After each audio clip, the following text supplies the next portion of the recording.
এক সূরা ফাতিহা রুকু ১ আয়াত ৭ মক্কি। আউযু বিল্লাহি মিনাশ শাইতানির রাজীম। বিসমিল্লাহির রহমানির রহিম।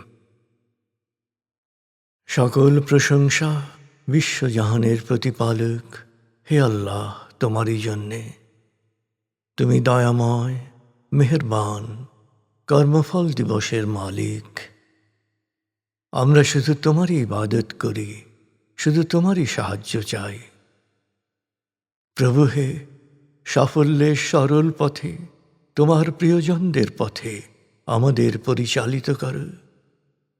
প্রভু হে, বিভ্রান্ত অভিশপ্তদের অন্ধকার গহ্বর থেকে তুমি আমাদের রক্ষা করো। আমিন।